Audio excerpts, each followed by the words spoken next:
Este mes se celebró el Día Internacional de la Enfermería, una conmemoración anual que nos permite dar visibilidad a un sector importante de la salud a nivel mundial. En esta ocasión, buscamos profundizar en la importancia que tiene la salud mental y el bienestar en la enfermería. Y deberíamos de estar al 100 para poder dar el 100 a mi paciente. Y pienso que no solo es tarea de enfermería, es tarea de todos para tener una sociedad sana. Un estudio realizado en el año 2020 por el Observatorio de Salud Pública de la Universidad CES Medellín, Colombia, en conjunto con la Universidad de Guadalajara, México, demostró que más del 67% del personal de enfermería presentó el síndrome de burnout o desgaste profesional, una realidad a la que, según expertos, se debe prestar atención. Pero no para curar enfermos, no. La salud mental es en la vida cotidiana también que necesitamos. Y en ese sentido, la salud mental no tiene recursos, ni en el sistema de salud, ni en el sistema educativo escolar, en ningún lado, ¿verdad? Entonces, es necesario que la salud mental se considere un factor fundamental. Dispensar cuidados de calidad es una función esencial dentro del ámbito de la enfermería. En los centros hospitalarios y los servicios públicos de salud, el personal de enfermería se encuentra en contacto directo con el enfermo, la familia y la comunidad. Es una responsabilidad para la cual necesitamos garantizar enfermeros sanos para mantener naciones sanas. Bienvenidos a nuestro webinar. Welcome to our webinar, Healthy Nurses, Healthy Nations, Using Virtual Care. I want to thank everyone for connecting virtually, and we want to welcome everyone. My name is Mildred Espinosa, and I have the privilege this morning of being your host for this webinar. Once again, thanks to Hippo Hive in Spanish, we are pleased to bring you world-class panelists to speak on the issues of vital importance, such as the nursing sector in Latin America. And we're going to start our first segment by inviting our panelist who's with us live at our EBLA Digital Studios, Ms. Karen Dubon. She's been a nurse for over 28 years and has worked in hospitals, both in preventive and private areas. She's been an educator for over 15 years, training health and nursing professionals, and she's currently the director of the School of Nursing at the Mariano Galvez University and vice president of the National Nursing Council of the nation of Guatemala. So then Ms. Karen Dubon, she's going to provide and set the framework by sharing on the current challenges that nursing is facing in our day and time. It's a pleasure to have you here, Ms. Karen, and the time is all yours to launch this webinar, which we've been waiting throughout this entire month. And so welcome once again. Thank you, Mildred. Also, want to greet everyone that's joining us here in this webinar. And first of all, I just really want to thank, Hippo Hive in Spanish and EBLA Digital during this month as we celebrate the International Month of Nursing. And this space allows us to be able to make this field known and be able to fill this space concerning nursing in Guatemala. Thank you for this opportunity and for driving and boosting our field this month. And we want to reach the entire population of Latin America and Guatemala. And so then now we're going to speak a little bit and jump into the subject to be able to set the framework and being able to know more deeply concerning the current challenges that nursing faces. What challenges are we talking about specifically? Yes, well, when we talk about challenges, we're obviously speaking about something that requires work, consistency, and dedication.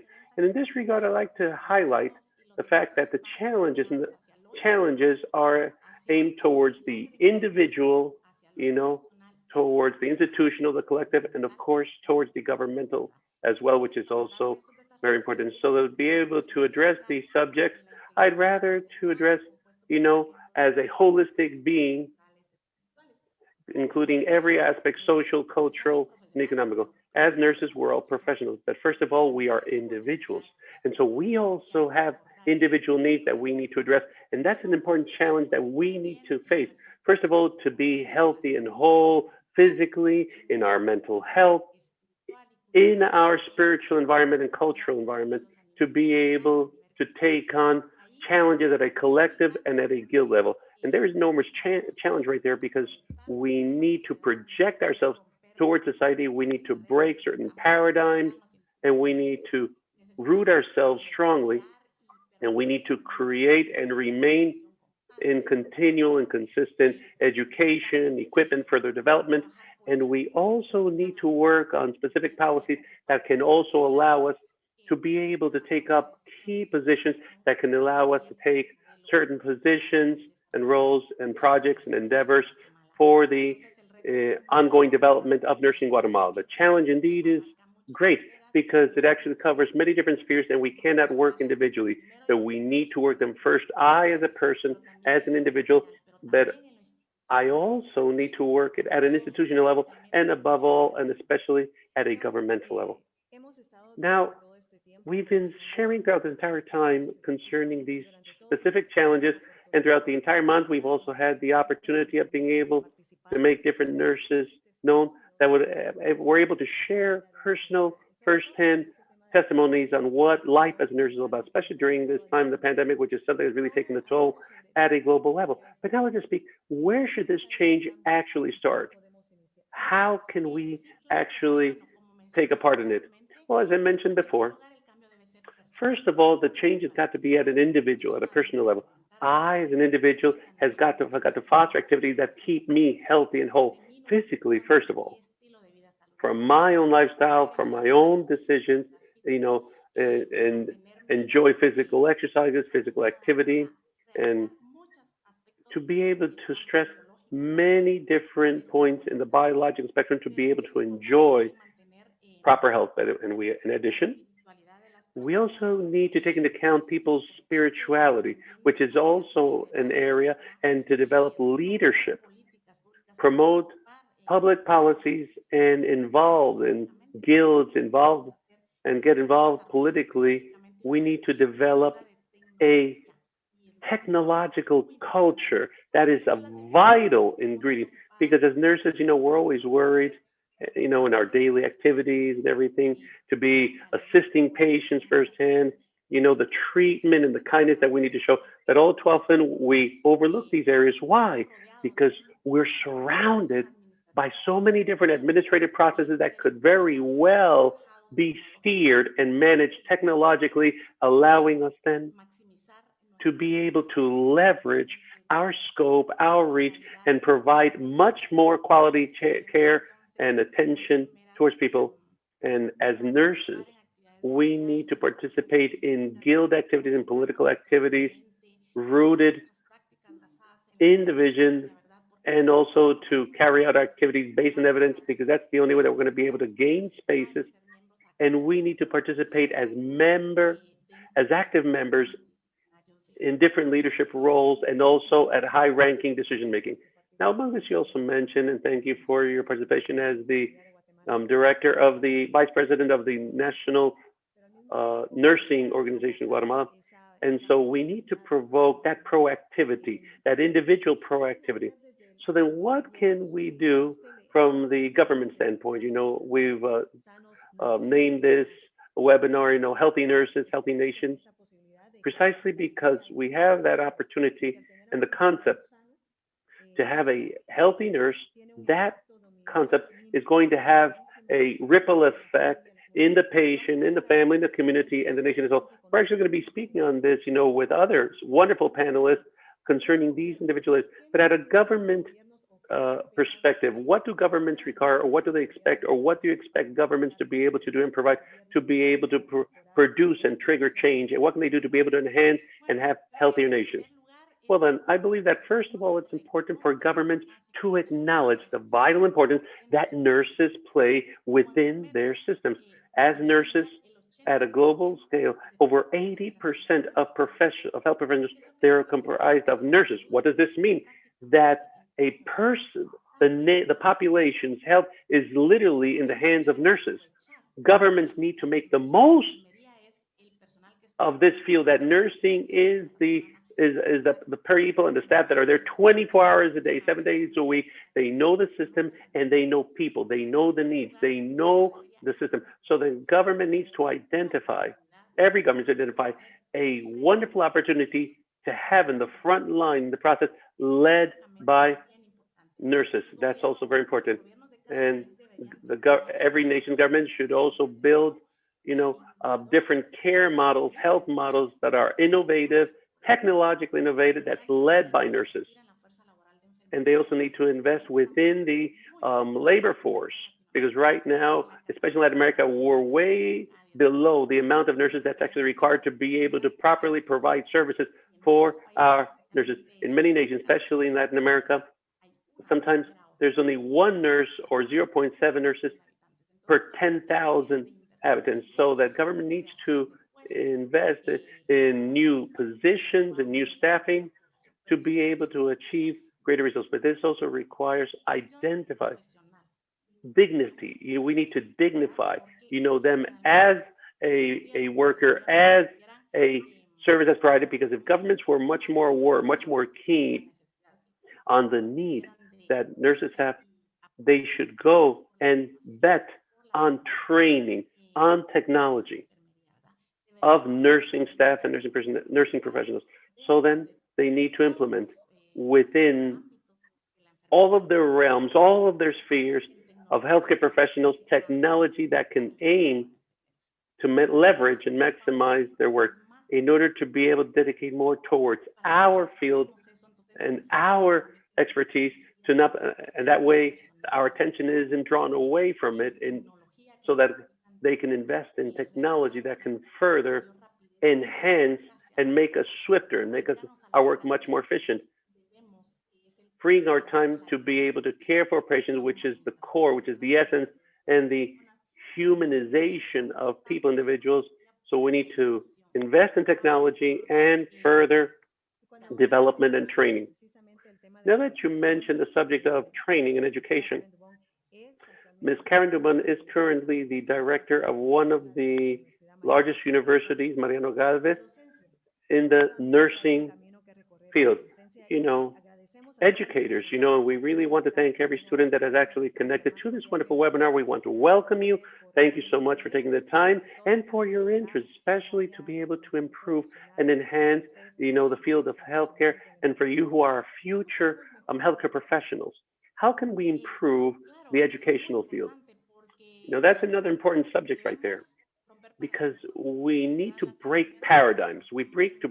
Because as nurses, we're always just so keen. Well, I've done it this way. That's how we've always done it. No. That's no longer the time now. We need to bet on technology, dive in head first, because that's the most important way to be able to enhance education, to be able to accelerate it. And it's going to bring dramatic changes concerning what we've been doing up to now and what we need to start doing.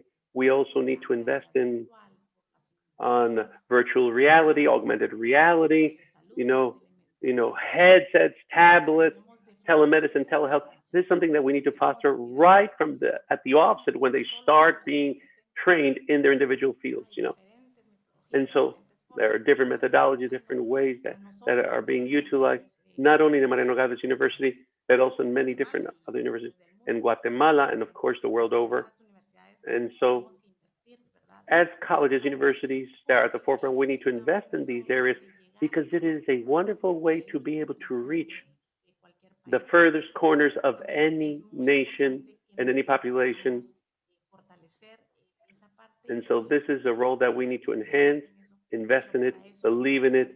But first of all, as I said, first I need to work at an individual, in my own self, because I could have all the equipment, all the necessary technology, but if I don't learn how to use it, how to employ it, I have to do a willful decision personally. Then I need to work in associations, in schools, where I can share my voice, I can share my vote, and that can allow me to improve policy, decision making, public policies that can allow us to have greater involvement, engagement, to take a much more active leadership role, to empower us and demonstrate that nurses have the ability to be able to lead any type of process, because they've been equipped, they have the knowledge base, the skill set, and they're the ones that are closest to the patients 24/7. So if we break the paradigms and we choose not to do things as we have up to now, that will produce a major shift. And this pandemic has proven that the only thing that we can be sure of is uncertainty. Uncertainty is the only thing that we can be sure of with this pandemic. So we have to focus on it, be open to innovation, and push policy that will ensure that all our nursing and health professionals will engage in it. Thank you so much for setting the framework, understanding what you mentioned. We have these challenges before us at an individual level in the healthcare fields, at an institution level, in government. So we do understand we have these challenges, and we need to look at these changes, especially because we live at a moment of uncertainty, and that should actually be a learning process for all of us to be able to strengthen all healthcare professionals. One last thought, please, to conclude your participation in this segment before proceeding with our next panelist.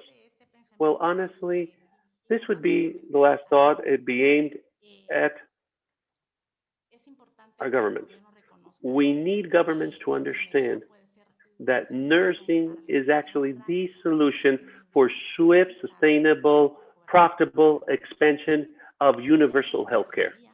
Invest in the nursing field, and this can be achieved in a swift, much more effective way with the quality and the care that's necessary. And I just want to close by saying, why do we have this? Why have we had this campaign throughout the entire month?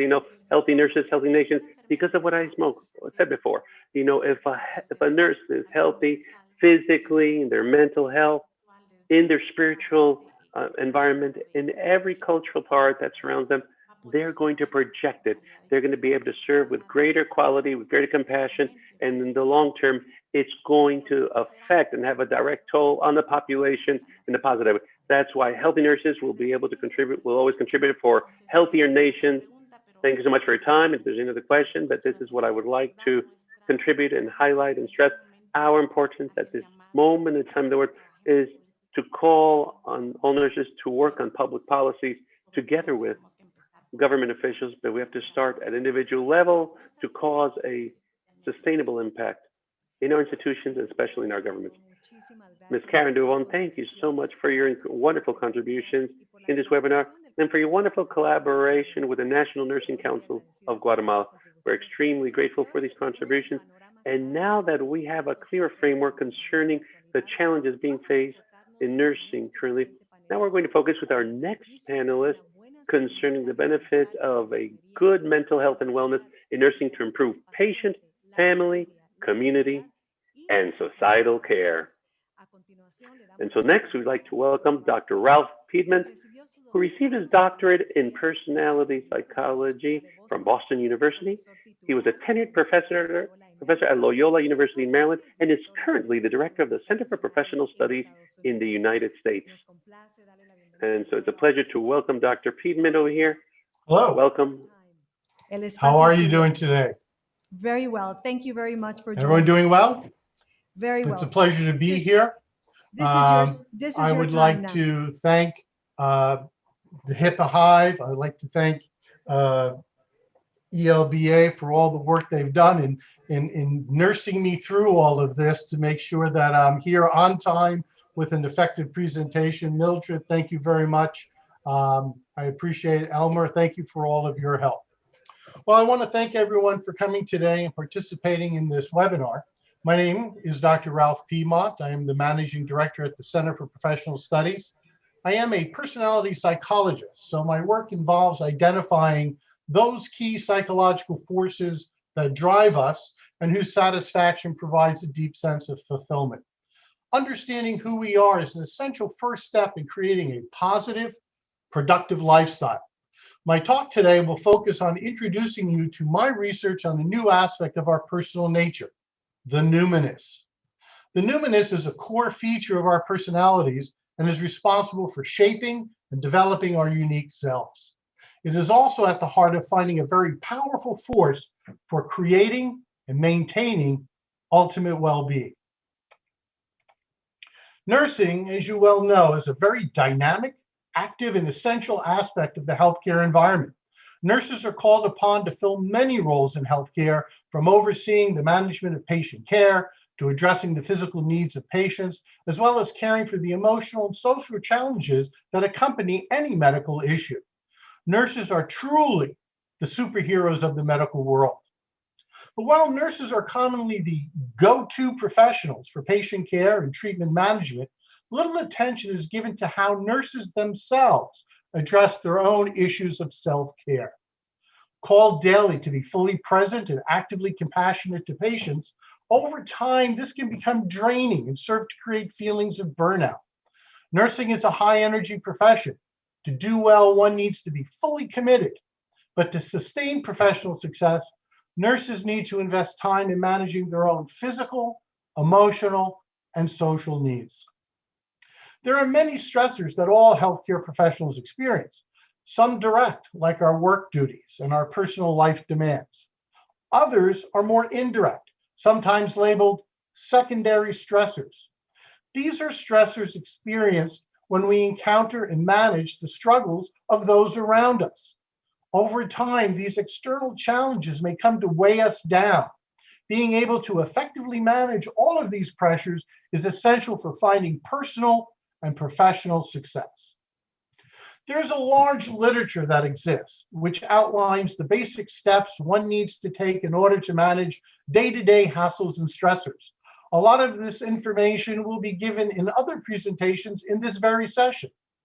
As such, I want to step back and take a broader perspective and discuss aspects of ultimate well-being. While we all need to find specific ways to reduce experienced stress in our lives and to avoid or diffuse conflict, we also need to create an overall personal centering, a style of life, which is itself intrinsically healthy and resilient. Coping techniques and practices are like a house that we build that helps us to keep us safe and secure. However, the ultimate value of this home rests with the quality of its foundation. For coping, that foundation rests with the numinous, the most intimate aspect of our personhood. A developed sense of the numinous creates a solid foundation that provides confidence in the durability of our home. It creates a healthy way of being. Distinguish between specific coping skills and a healthy coping lifestyle, I use the term eudaimonia to refer to the latter. In the healthcare world, the term sense of coherence is frequently used and represents a similar concept. Both represent a foundational, health-oriented style of living that gives us a baseline orientation to managing challenge and stress in our lives. As you can see from the definition on the screen, eudaimonia does not protect us from pain and challenge. Rather, it fortifies us to weather any storm and to see always the sunshine which lies beyond. So what is the numinous? My work in this area develops out of research that I conducted examining how religious and spiritual interests influence our lives. While spiritual issues are frequently tied to specific religious traditions, I felt there existed a need to understand these activities from a more universal, strictly psychological perspective. I was interested in knowing, what is it about us psychologically that makes religion and spirituality so important to us? In fact, religious and spiritual sentiments have been part of every culture, society, and civilization across time. These interests are also uniquely human interests. There are no animal models for religiousness.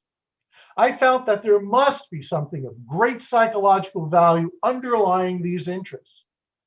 What emerged was what I have termed the numinous. The numinous is the soul of our humanity. It is the cornerstone on which our identities are built. And it emerges from our limitless capacities to think, imagine, and reason. This psychological space provides unlimited adaptive resources for us. It is our mind and our mental functions that are the essential adaptive drivers that enable us to both survive and thrive. And thriving is the heart of the numinous. This numinous space has its own needs and drives which must be addressed. These mental forces are those that truly define us and set the foundation for our personalities. I have identified three basic numinous motivations that represent key existential issues. The numinous, when properly managed, can take us to the very heights of our ability. It enables us to fully commit our lives to important endeavors. When disrupted, these motivations can create chillingly painful existential crises that undermine our ability to be fully present to ourselves and to the world.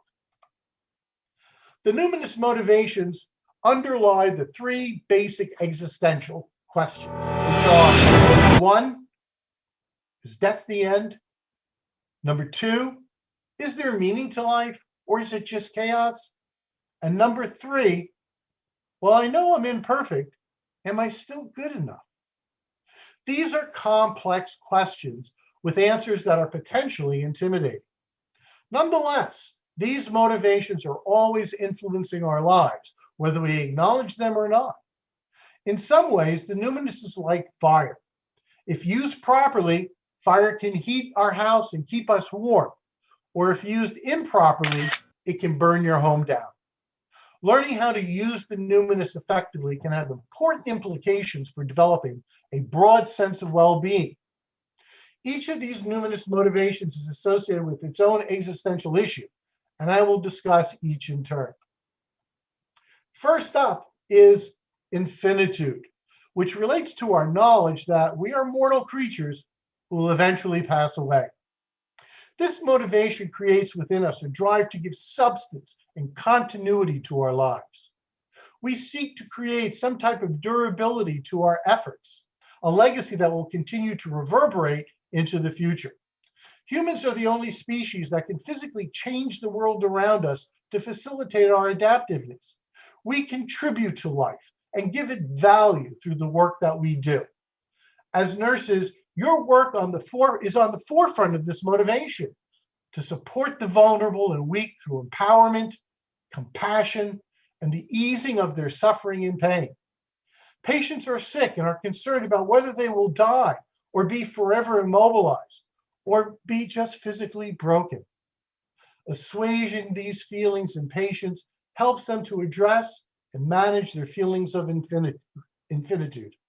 Appreciating your role in this process can enhance your own sense of infinitude. Meaning is the second numinous motivation. Predictability is important to us. We actively seek to create such patterns to guide our lives forward. These patterns can be explicit, such as our own personal knowledge and wisdom of life. They can also be implicit, in that when we cannot explain something, we rely on culturally provided patterns to provide the meaning we cannot see. While doubt is an important mechanism that signals a need to improve our meaning-making abilities, too much doubt can crumble our meaning structures. And a life without meaning is a life not worth living.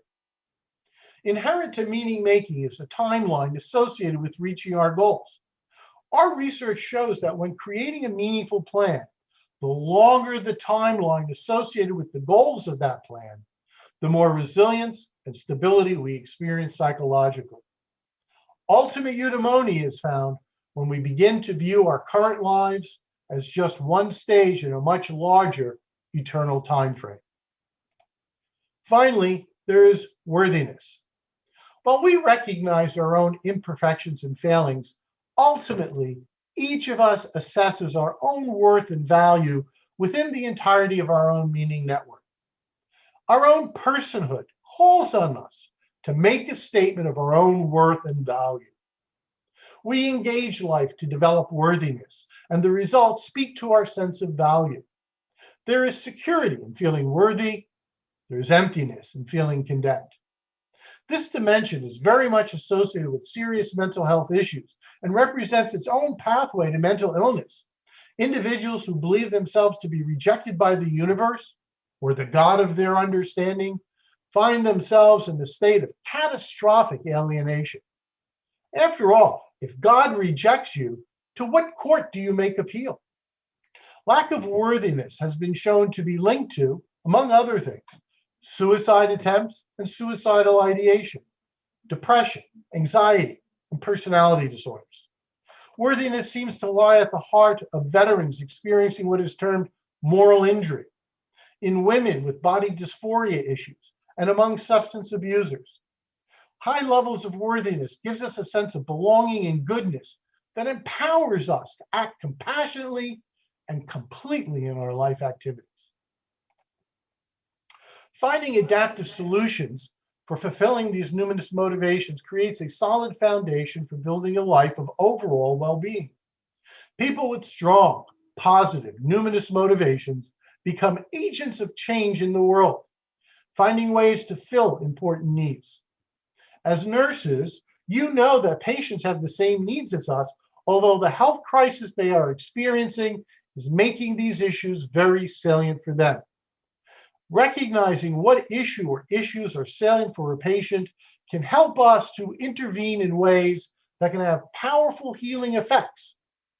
Providing emotional and physical succorance, support for one's personal and psychological integrity, and renewed meaning can allow patients to better accept treatment interventions, to become more active in the healing process, and despite whatever negative outcomes may be there, to maintain an upbeat and positive outlook on life. The value of the numinous is that can help us all to gain a sense of personal closure, acceptance, and value that can allow us to accept whatever life throws in our ways. In the last few moments I would like to briefly present some techniques that can be useful in helping you attend to your numinous motivations. These can be brief reflections to ponder when you have some undisturbed free time. It will stimulate you to imagine the key existential elements in your own life. I will also discuss some themes that others may share with you that are also related to these motivations. Frequently, people will use religious themes as a way of expressing their anxieties around the numinous. While you cannot be expected to address these concerns from a religious or theological perspective, you can do so from a numinous sensitivity. Each technique will relate to a particular numinous motivation. Remember, the key is to help people and yourself to see their lives from a different perspective, seeing new possibilities, new ways of thinking about things, all help to slowly transform people into new creations.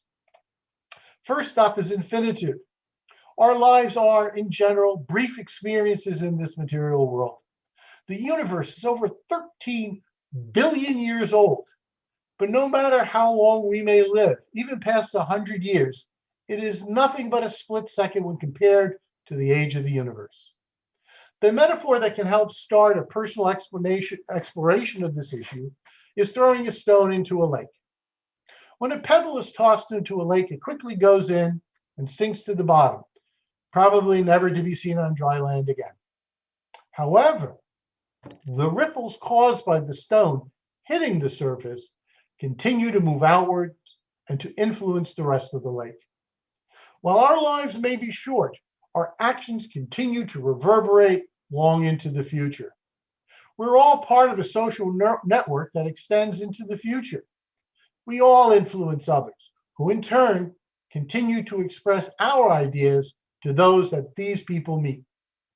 Our lives do make a difference. Our actions not only speak louder than words, but also last longer than any spoken sentence. Think about how the work you do makes a difference in the lives of so many. In speaking with others, we can listen for their infinitude concerns. Conversations around themes of fear of death, miracles, resurrection, growth, and mourning are some themes that reflect this issue. When you hear them, throw your stone. Meaning is also a very key aspect of our lives. It gives focus, direction, and vitality. We are creatures who love patterns and regularities. We all create a system of meaning that helps direct us through life. As noted earlier, the longer the time range associated with our meanings, the more resilience and stability we experience in our lives. But our meaning systems, ultimately, need to be of our own creation, reflecting those issues that are most important to ourselves. Having a useful meaning system is essential to eudaimonia, but we should always be working to expand, develop, and improve our systems of belief and meaning. Our meaning systems are like the operating systems on our laptops or iPhones. These programs allow us to do all the things that we like. But notice, while your device may stay the same, as your operating system improves, the device gets more powerful. Similarly, while we cannot change our physical realities, improving our psychological operating system makes us better. Always think about expanding your operating system, especially including more apps for connecting with others in your lives. Meaning issues can be seen in others whose concerns center on issues of faith, grief and loss, disillusionment, sacrifice, and morality. Finally, there is worthiness. This dimension has many direct implications for overall eudaimonia, mental health, and physical coping. Individuals suffering from worthiness experience profound emptiness, shame, and emotional dysphoria. Working with such patients can be quite challenging.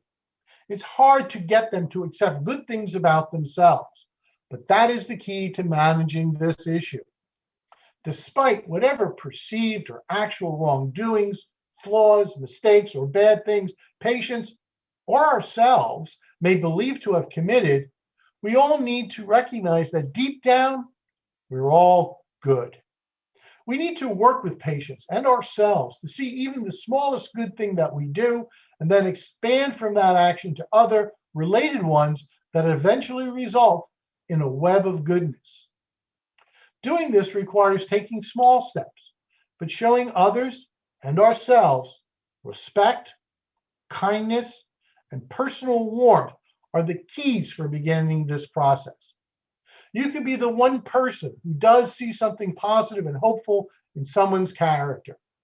It is a small, easy step to take, but a powerful one. Some themes that are related to worthiness are feelings of alienation, guilt, redemption, mercy, and sin. Well, I want to thank everyone for your attention. I hope that you can now understand why the numinous is an important aspect of who we are as human beings and occupies the most intimate aspect of our humanity. When we reflect on our own numinous strivings or reach out to talk with someone about their numinous orientation, realize that you are having an experience that is perhaps the most intimate activity with which one can be involved. Nursing is a demanding field, not just physically, but psychologically as well. A focus on the numinous can help transform each of us and enable us to experience life with greater fullness, wonder, and authenticity. Take the time to develop your numinous heart. Take the time to inspire others to do the same. Thank you very much. Muchísimas gracias, Dr. Ralph. Thank you very much, Dr. Ralph. And I just want to remind you that at the end, we're also going to have a section of Q&A.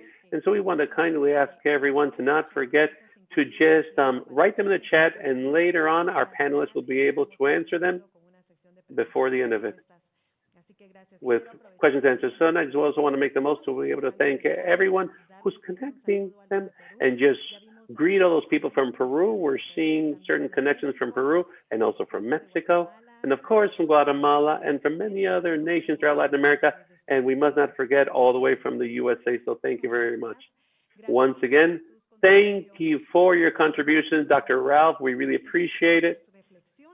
Those reflections that Dr. Ralph highlighted and stressed. And now we want to invite once again everyone to send your questions, and we will be responding all of your doubts shortly. And before going on, we're going to have a 30-second break with this video concerning EBLA Digital.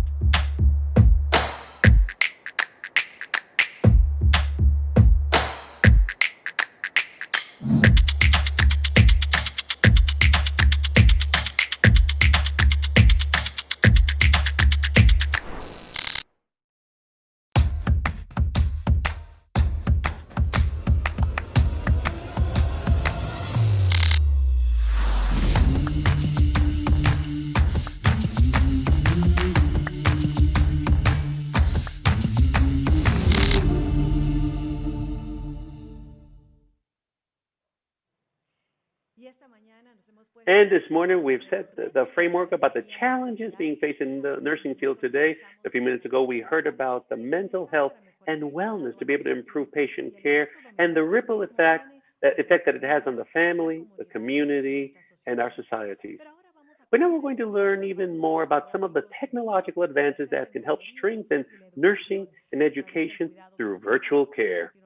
Next, I'd like to welcome Mr. Brian Hamilton, a well-known pioneer and wide renowned leader in the technology industry, particularly in the area of augmented and virtual reality tools in the fields of healthcare and education. He's currently the president and founder of Hippo Technology, Inc. Brian, welcome, and the time is yours.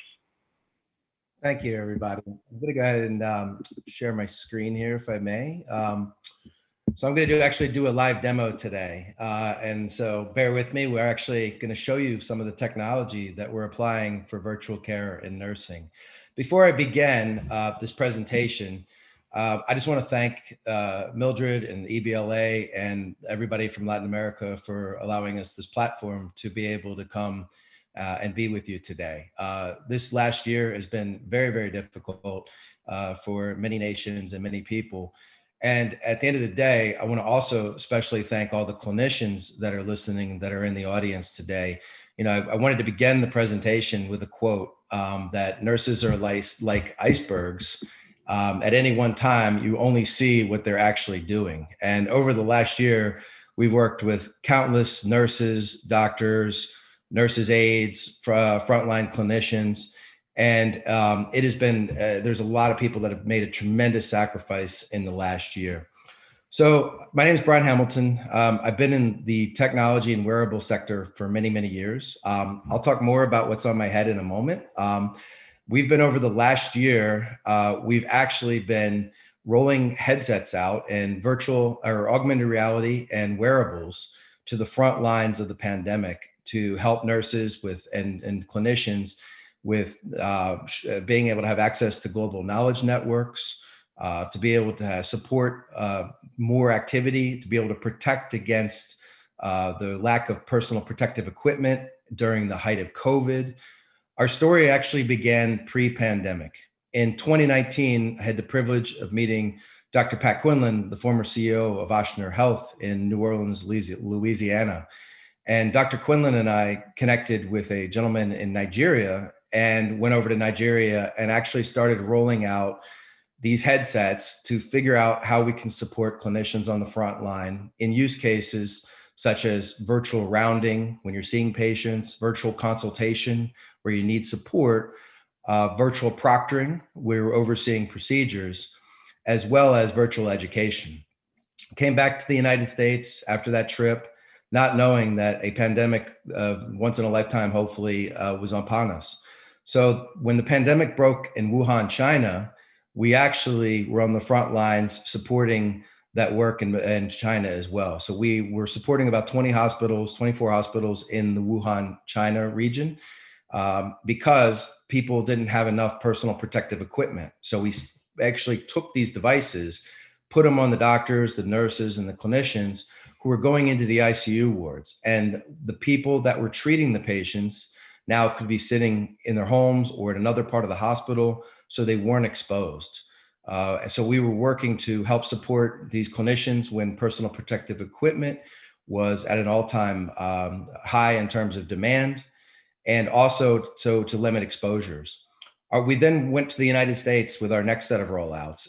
We started at Johns Hopkins Suburban Hospital, where one of the use cases that we implemented with these headsets was to support being able to bring patients' families and their loved ones into the hospital during COVID when they couldn't be able to get access to their loved ones. So in that use case, many people were calling the hospital. They wanted to hear how their loved one was doing. So you could take one of these headsets and put basically the doctor or the family in the headset so they could see their loved one.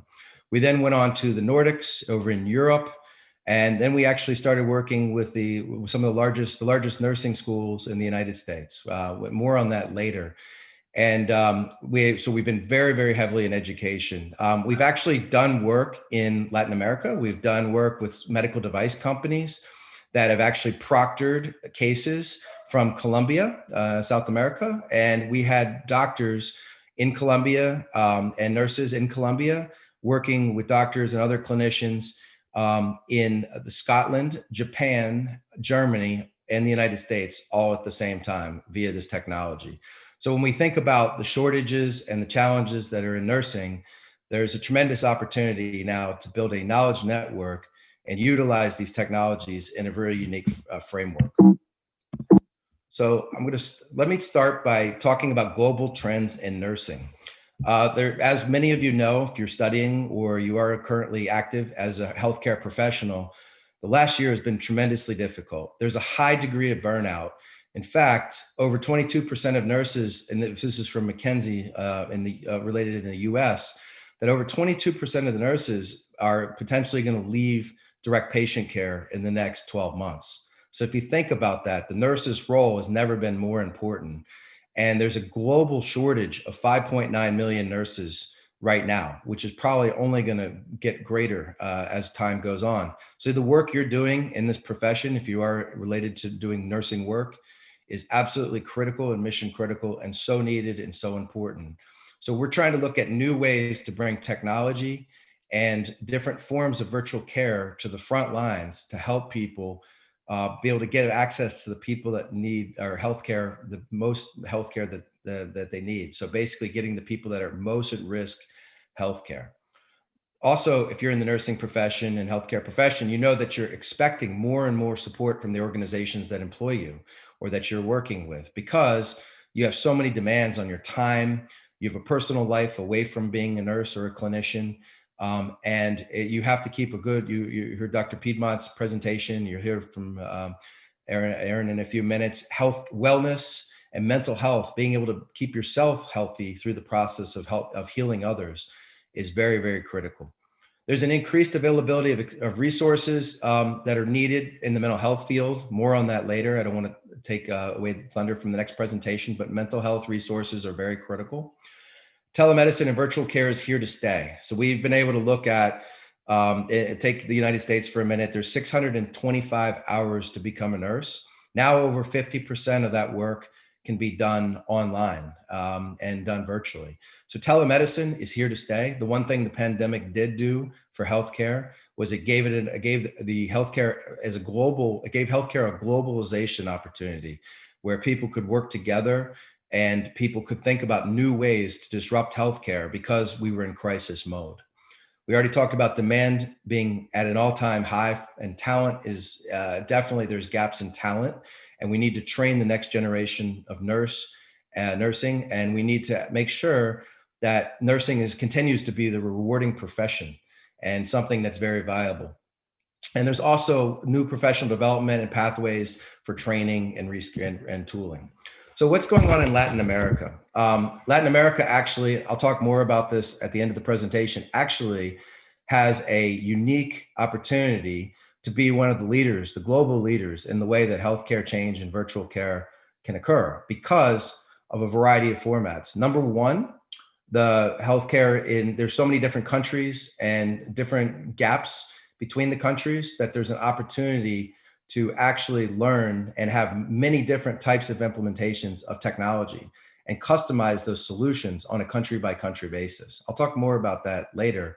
But in Latin America right now, there's a significant shortage of nurses with bachelor degrees. There's a large part of the working nursing force is auxiliary nurses and nursing aides, and people that are out on the front lines that may need support from others as they encounter large groups of populations of people that need support and help, as well as unique specialty cases.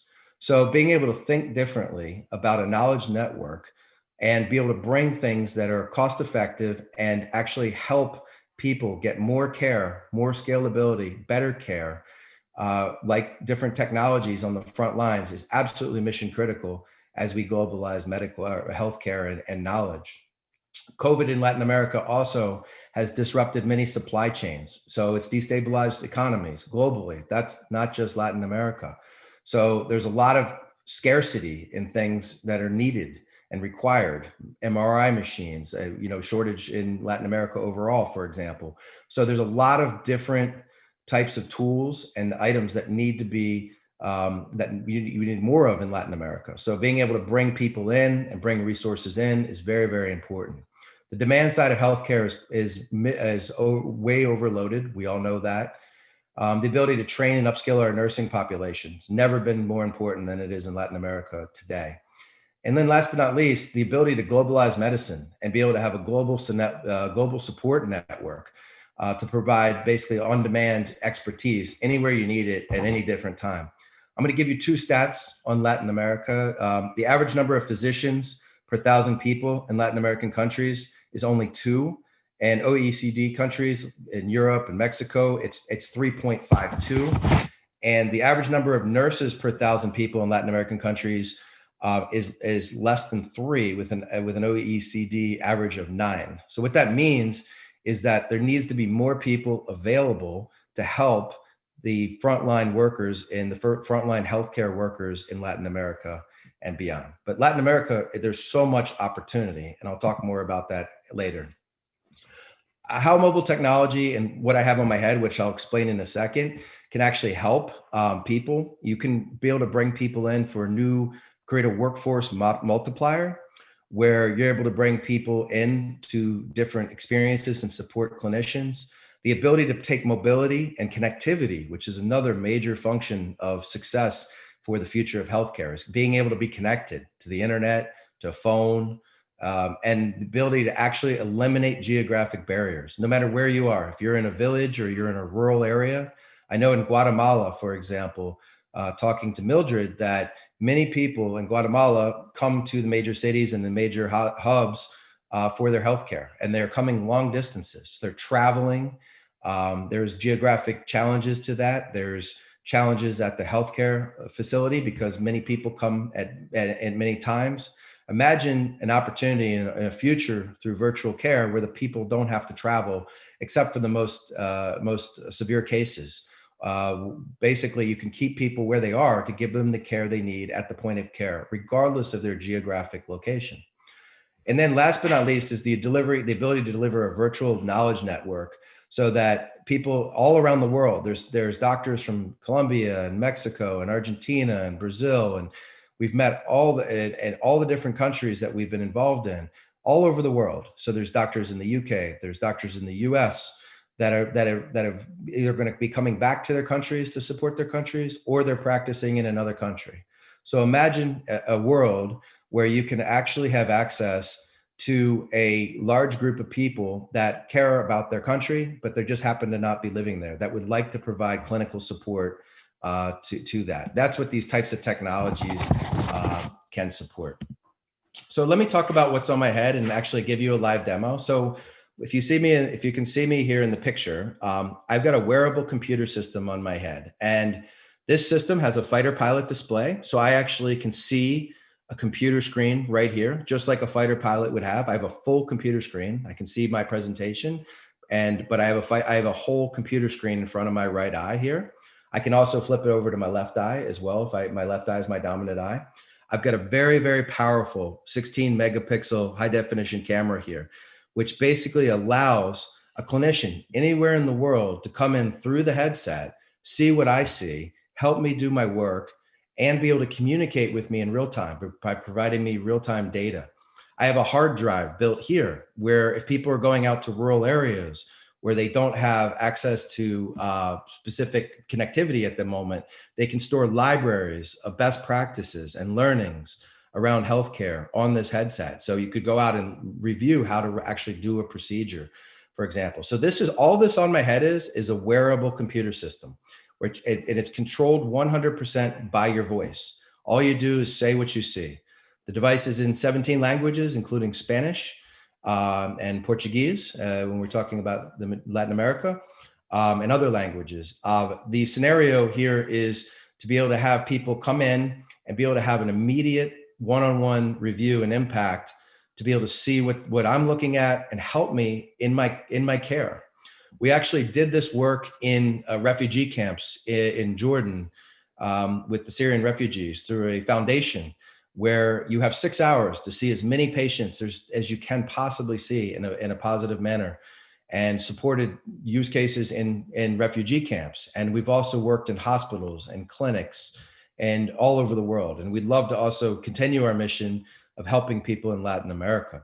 So I'm going to now flip to a demo of actually showing you what this technology does. So If you bear with me for a second here, I'm going to flip over to a screen here. I'm going to first show you what it's like to be inside the headset, okay?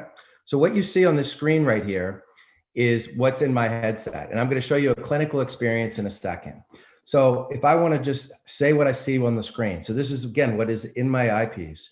This is our platform where I can see what clinicians are available to me, where they are, and I'll show you this in a second from calling one of my colleagues. But if I want to control this headset, all I do is say, navigate home, and my screen will change, my camera. So all I'm doing is speaking. So here's my camera out my front window, my hands are up. I want to just take a photo. All I do is say, take photo, my photo is taken. I'll say preview. And now here's the photo I just took. And you can see out my rainy window, my front house. And I'll say zoom level 5, zoom level 5. And I can now move my head around as the mouse, freeze window, freeze window. So I'm now able to take photos, take videos, provide data at the time that I need it. Now I'm going to show you actually what it's like to be a clinician inside of the headset. Navigate home. And I'm going to come over here and I'm going to show you my browser. So what I'm going to do now is my colleague, Alex, is actually going to be at his home. So I'm launching an event with Alex right now. So I'm going to go ahead and call his computer. Say hi, Alex, everybody. All right, so Alex is here. And what I'm seeing here in the screen is now what I've just called Alex's headset. So I'm sitting here at my home inside of the computer talking over Zoom to you. And I now can click in and actually see everything that Alex is doing as he's wearing this headset. So he's looking at, I think he's actually looking at this mannequin. He can take out the lungs. He can work on the different pieces. I can now zoom in, zoom out, control all the functions of this. So you can see it from different angles. So we have 3 profiles in our system: the person wearing a headset, the person being able to control the headset from a third-party location, like I'm doing here with Alex, as well as a participant. So it's perfect for medical schools. People can come in, you can be back in the classroom without physically being there. And you have all the controls of the headset from a third-party location. So I wanted everybody to see how first-person point of view this is, so that you can actually see that this is reality and not Star Wars or some fantasy and movie. But this is a very, very sophisticated, encrypted system, which allows us to work with the top medical institutions in the world. Thanks, Alex. I'm going to go back to my presentation now. Thank you, Alex. All right, so I'm going to come back into my presentation here. If you give me 1 second, flipping between the different presentations. So basically our platform allows you to do that. And we're looking at all different forms of virtual care to address the nursing shortages. We have the ability to look at improved quality of care, some of the things that we're doing in healthcare. And this isn't just about headsets.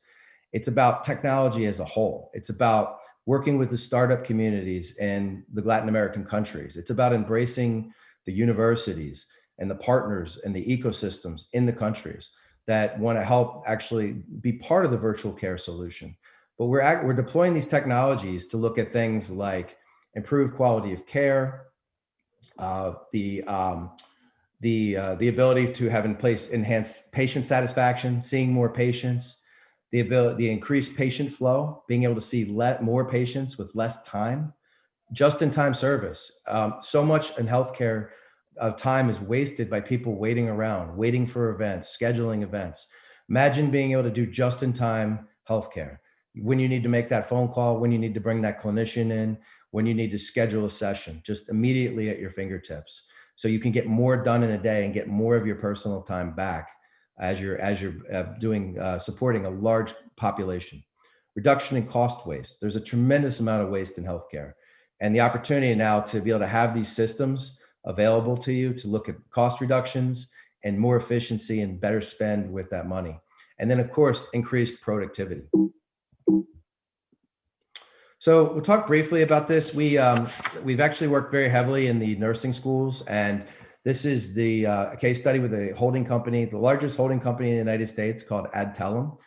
Some of you may know this as Chamberlain or DevRye, and We've had the privilege of working alongside Telum over the last year to be able to start looking at how we get students back in the simulation labs so they can get training.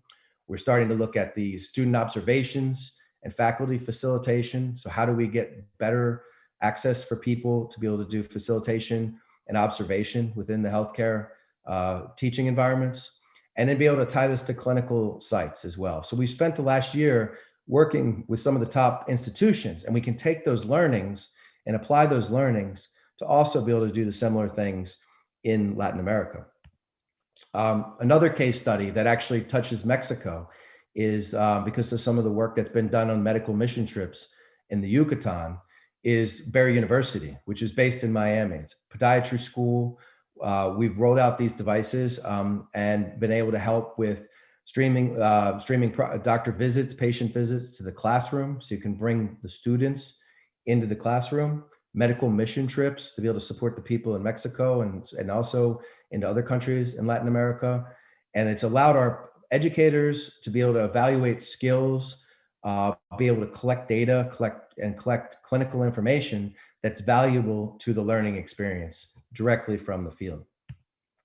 So let me spend a minute on Latin America as the opportunity. I think Latin America is a really, really unique opportunity for actually leading in this space. And I'll tell you why. Nearly 25% of the world's hospitals are based in Latin America. The size of the market is magnificent, and there is so much diversity between the countries. So what that means is that getting it right in each country with each system, whatever the ratios are of nurses and doctors, but just getting it right allows us to be able to partner in Latin America with the different countries, the different health systems, to understand the challenges that are unique to the local region, whether that be getting more clinicians out on the front lines into the rural populations. This diversity inside of Latin America is an opportunity to be able to get it right at a localized level, and then be able to take those learnings and apply them so that we can have a global learning from the countries that are leading, hopefully here in Latin America. The other uniqueness that's happening right now is about the advancement of 5G and internet connectivity. It's not perfect, but we need to give tools to people to be able to be connected. You have to be connected. And in this case, you don't have to be connected with the libraries to be able to have medical libraries available to you. But we implemented our first use cases in 3G environments in Africa. But there's more and more advancement in connectivity, which is a really, really important point that's coming. And the opportunity to deliver more equality in healthcare. Equality and quality of healthcare is very critical. Getting to the right people, helping people that don't necessarily get the access that they need to healthcare in real time. Also in Latin America, there's a lot of positive movement. It's not perfect, but there's a lot of positive movement in regulatory and policy that's happening right now. And there is and we're finding a lot of Latin American countries are very forward thinking in the way that they're want to have roadmap to improvement. So Latin American countries are, and people that are living in the countries are very entrepreneurial. They like to be able to think outside the box at times, and they're embracing anything and everything to be able to help their local health systems as we're coming out of this pandemic, hopefully. So my belief is that together we can partner up and figure out how do we change the future of virtual care, not just from mobilities and headsets, but overall, what are the pieces of virtual care that need to happen? And overall, the result hopefully is saving lives, making people get better access, reducing cost, reducing waste, and just frankly making the world a better place, one country and one patient at a time. So how can you get involved? Number one, be able to connect with EBLA and Mildred, and we have a website, www.myhippo.life, and obviously hippohive.org, which is the online virtual care community that we've built up to be able to bring people together that want to be thought leaders around virtual care. I'm really honored to be here today. I want to say thank you again to Mildred. I look forward to your questions, and I hope to see you down in Latin America. I've been to Latin America developing programs already with these kinds of headsets, and appreciate all the countries and opportunity, and hopefully we can change healthcare together in the near future. Stay well, and thank you. Brian, thank you very much for your contribution. Certainly a fascinating live demo. That was really fascinating to see. Certainly virtual care is a solution for Latin America, and certainly when we talk about healthcare. Ciertamente el cuidado virtual es una herramienta fundamental. Certainly, virtual care is a fundamental tool to strengthen healthcare, the work of health professionals, and especially nursing students. I just want to thank you, Brian Hamilton, for your awesome contributions. And don't forget that we'll be responding to your questions. So please post them in the chat. And following this last presentation, we'll be able to answer them. And now we've come to our final panelist for the special webinar. We're so pleased to be joined by Erin McClintock, Vice President of Community Engagement, Impact, and Education for EverFi. Erin leads EverFi's work in the areas of mental health, wellness, and social and emotional learning. She focuses her work from a strength-based standpoint and has a broad array of expertise in mental health, substance use prevention, violence prevention, digital wellness, and diversity, equity, and inclusion. Erin McClintock is going to share 5 actionable steps for nurses that will allow us greater performance. Welcome, Erin. Thank you so much, Mildred. I'm really happy to be here today. So, should I get started? Perfect. Hi, everyone. As Mildred said, my name is Erin McClintock, and I have the great pleasure of leading impact work at EverFi around mental health, wellness, and social emotional learning. I've been at EverFi, which is a social impact educational technology company, for 5 years. But prior to joining EverFi, I actually served as a therapist in a variety of different settings, including in the university setting, in the community setting, and in K-12 student mental health. I also have a deep appreciation for the work that you do as nurses. Both of my grandmothers were nurses, and I was raised by nurses. So I know the type of compassionate, thoughtful, and wonderful humans that it takes to do such important work. So it is through a lens of deep gratitude, as well as the lens of clinical expertise, that I'll be delivering today's session, where I'm hoping to share some actionable tactics that you can use to support your mental health, to conquer anxiety, and to hopefully set yourselves on a path to positive mental health. So the goal of this session is really to focus on you and your well-being in an actionable, tactical way. I'm going to be sharing 6 techniques that you can use when you need to. These techniques are rooted in cognitive behavioral therapy, which I'll talk a little bit more about momentarily. And they're really designed for you when you're feeling acute moments of stress, when you're feeling overwhelmed, or when you're feeling anxious. I know that nurses tend to spend a lot of time taking care of other people. And so really today, the focus of these next 18 minutes or so is to focus entirely on you and equip you with some skills that you can use. I want to acknowledge up front that mental health is a topic that, even though it's highly individualized, it's not solely dependent on an individual. And so while I'll be sharing some practices that are designed to support positive mental health and to cope in moments that are challenging, they're not meant to be a replacement for systemic change. And they're not meant to be a substitute for work that you might need to dig deeper on with a professional. So while I hope that they'll be helpful for you to keep in your toolbox, I also want to encourage you to seek out help if you feel like you need it. This also includes advocacy. I've seen it come up in the chat. I've seen it echoed in our opening remarks today. And I know, as someone who's a former healthcare employee and as someone who is well connected to many nurses, that often the things that we're encouraged to do from a self-care standpoint and the space that's created to do those things can be in conflict with one another. So I also want to encourage you to think about the ways in which you can advocate, to the degree that you're able to and the degree that you feel comfortable doing so, for the systemic, the structural, and the policy changes that might need to take place to continue addressing mental health as a part of the work that we do in the healthcare field. So while today we're going to be focusing on some specific actionable strategies for moments of crisis or moments where we're feeling really stressed, I also want to emphasize the importance of putting practices in place to maintain your mental health on a daily basis. So science has found the things that you see on the screen in front of you to be effective in doing that.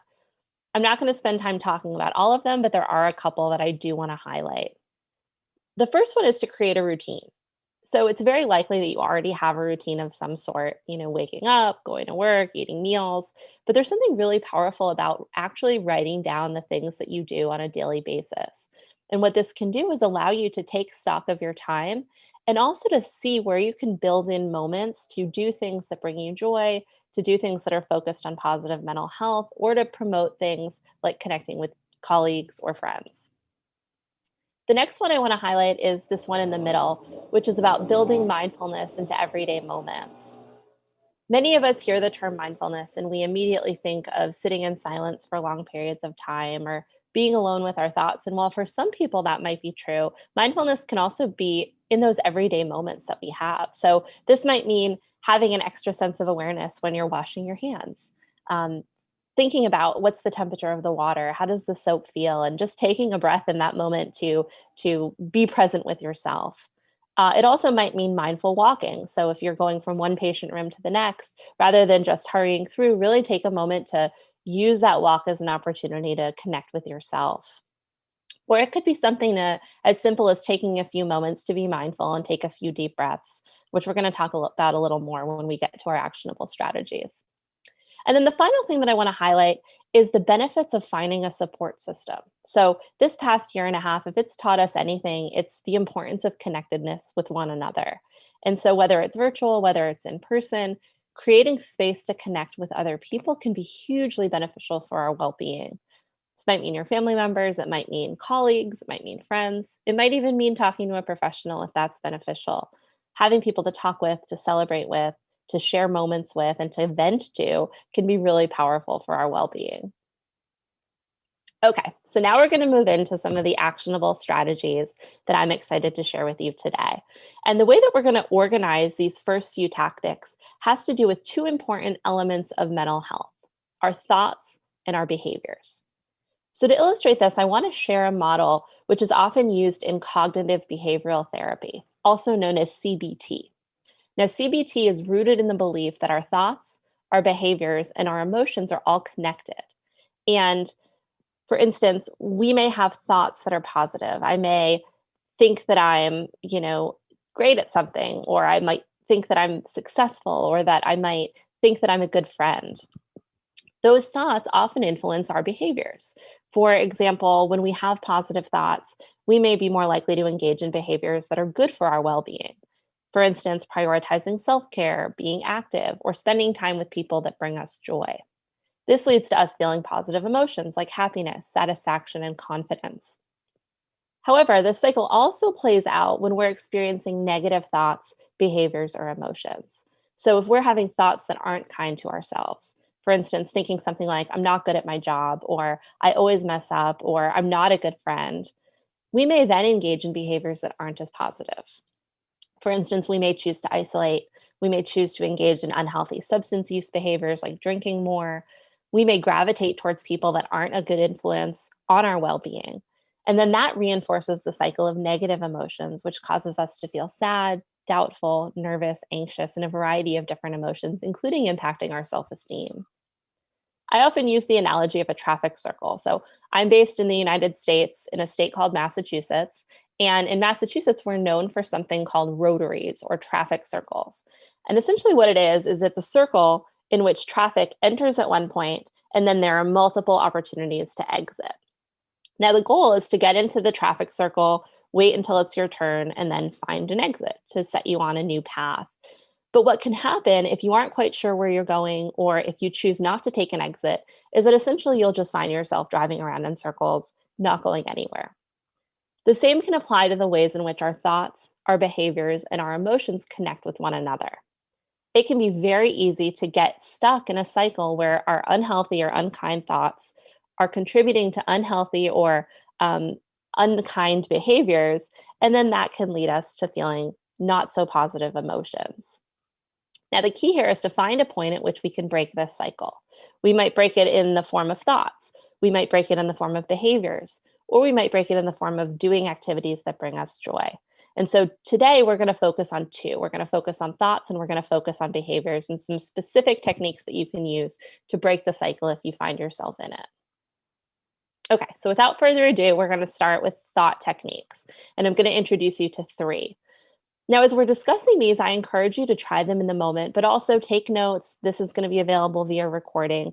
And I want to acknowledge that these techniques can also be helpful in supporting others in our lives. So if you're a parent, these might be helpful to teach your kids. It might be helpful to teach a partner, friends, colleagues, anyone who you notice might be engaging in either unkind thoughts or unhealthy behaviors.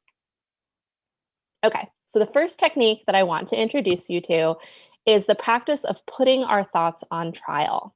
Now, one of the things that thoughts can often do that can be kind of tricky is that sometimes we automatically accept our thoughts as truth. I thought this thing, so it must be true. So if, for instance, if I get critical feedback from a supervisor, or if a patient sends a nasty email or says something rude about my practice, it can be far too easy for me to internalize that and let that experience consume space in my mind by accepting it as truth. Now, going back to our cycle, what that can often do is it can lead to negative emotions, which can then lead us to engaging in behaviors that aren't as productive to our well-being. So this particular technique involves the process of isolating a specific thought that you might have. So here's an example. Say you're giving a presentation and you flop, you make a mistake or you mess up. Your automatic thought might be to say, well, I'm not good at public speaking. Now, this is called an all or nothing thought, and it's a thought that if we're going through the cycle of behaviors or emotions, may lead you to then avoid opportunities to public speak in the future, lead to increased stress or anxiety when you're in the situation where you have to speak in public. And for many of us, that's an important part of our advancement in our careers. So once we've isolated the thought as, okay, I'm having this thought of I'm not good at public speaking, we then take steps to put that thought on trial.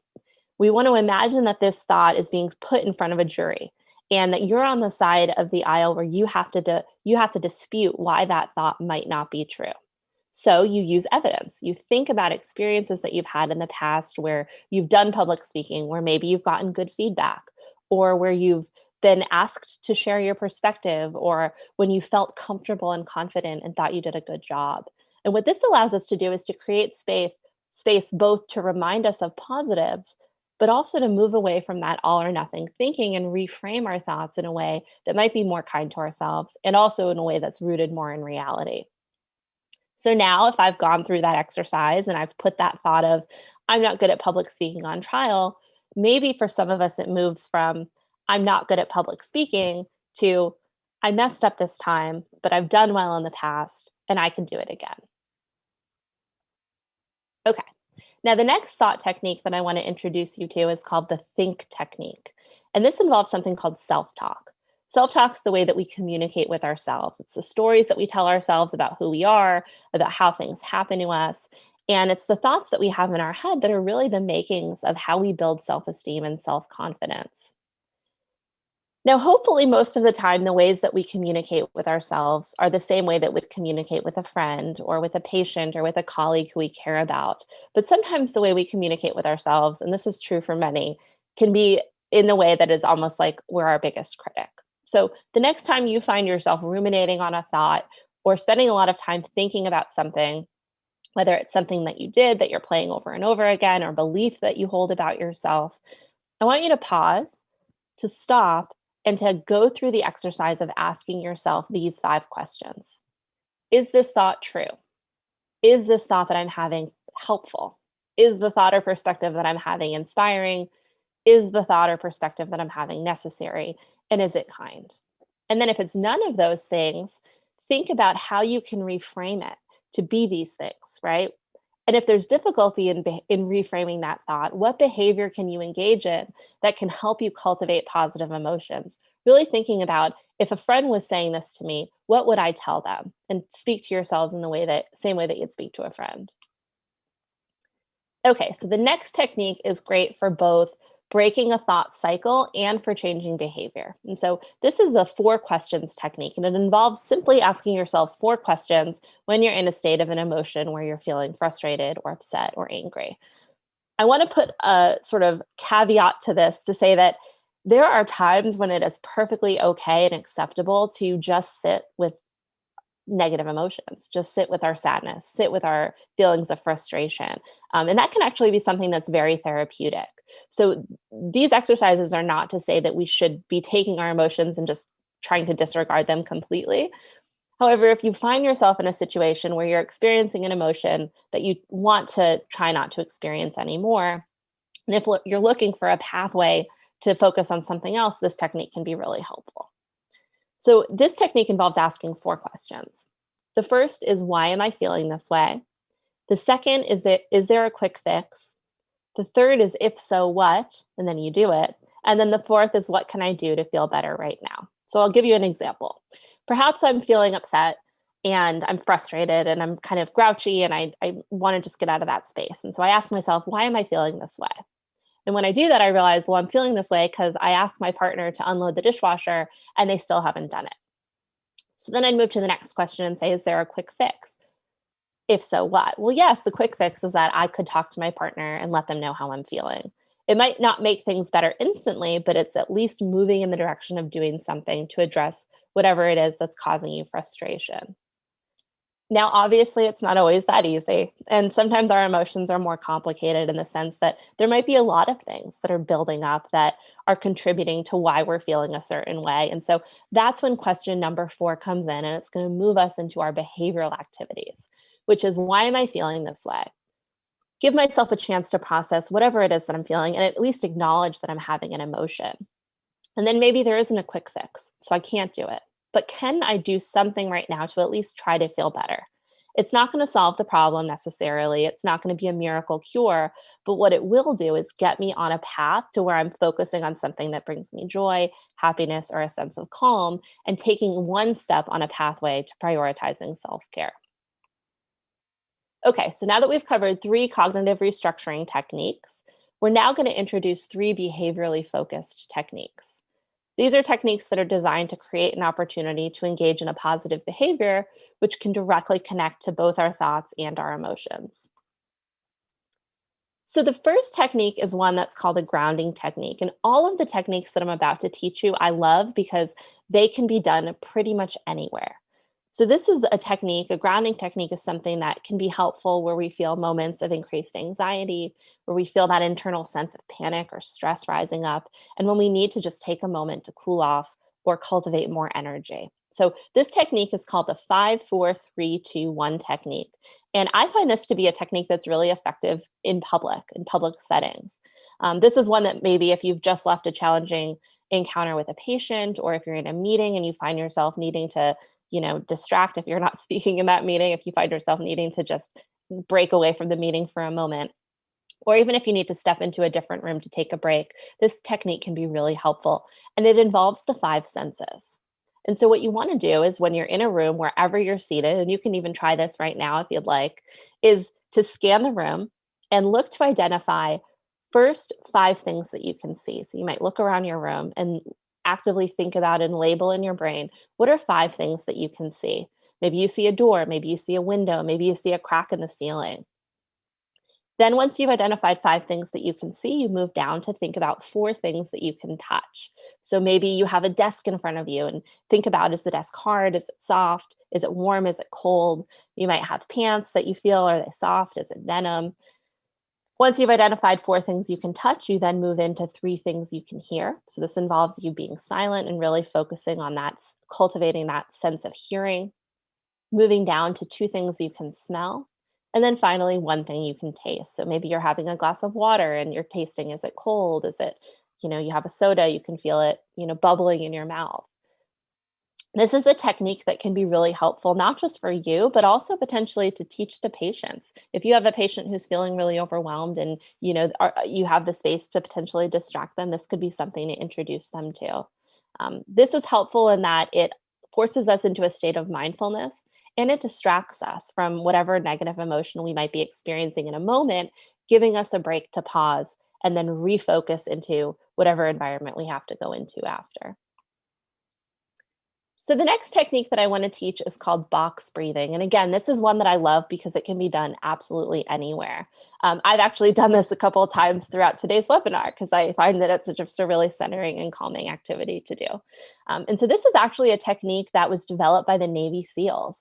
And it was used to help them specifically in moments of high stress or high anxiety moments, regulate their breathing. And so As I said, the technique is called box breathing, and you see the depiction of it on the screen here, and I'd love to invite you to do it with me in this moment.